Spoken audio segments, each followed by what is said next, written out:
नमस्कार, जय भीम, जय जवाहर। मेरा नाम है नरेंद्र कुमार।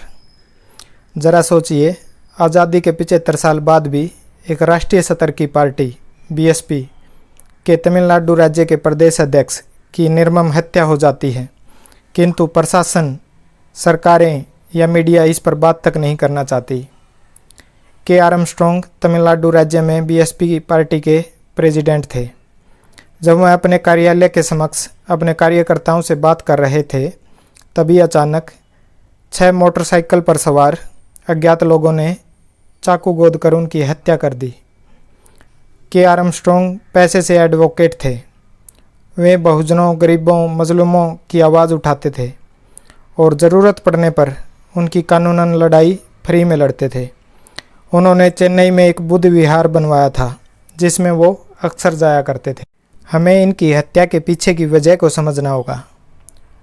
वो कौन लोग हैं जिनके दिलो दिमाग में इतना जहर भरा पड़ा है, जिसके चलते वो सामने वाले को मौत के घाट उतार देना चाहते हैं। ये कौन लोग हैं जो नहीं चाहते कि उनके अलावा न कोई राजनेता बने, न कोई मीडिया तंत्र खड़ा करे, और चाहते हैं कि देश में जातिगत एवं धार्मिक गैर बराबरी जारी रहे। क्या आपको मालूम है, महान समाज सुधारक ज्योतिबा फुले को भी मारने के लिए उन्हीं के जाति के लोगों को पैसे दिए गए थे। जब वो उनको मारने के लिए फुले साहब के घर आए तो फुले साहब ने उनसे कहा, उन्होंने तुम्हें मेरी हत्या के लिए इसलिए भेजा है क्योंकि मैं तुम्हारे बच्चों के लिए स्कूल के दरवाजे खोलना चाहता हूँ। लेकिन वो चाहते हैं जिस काम में तुम लिप्त हो, तुम्हारे आने वाली पीढ़ियाँ भी इसी कार्य में लिप्त रहें। वे नहीं चाहते तुम्हारे बच्चे डॉक्टर, इंजीनियर या कोई बड़ा राजनीतिक पद हासिल करें। इतना सुनकर वो लौट गए। लेकिन पता है वो कौन लोग थे जिन्होंने फुले साहब को मारने के लिए पैसे दिए थे? के आर्मस्ट्रॉन्ग अगर एक सामान्य नेता होते, जैसे कांग्रेस, बीजेपी जैसी पार्टियों में आरक्षित सीट पर आने वाले विधायक या सांसद होते हैं जो किसी मुद्दे पर कभी नहीं बोलते, तो शायद उनकी जान बच पाती। लेकिन के आर्मस्ट्रॉन्ग जुड़े थे बहुजन आंदोलन से, बहुजन मिशन से, जो बात करता है सामाजिक बराबरी की। के आर्मस्ट्रॉन्ग जुड़े थे सांस्कृतिक आंदोलन से, जो बात करता है अपनी संस्कृति, अपनी परंपरा को बचाने की।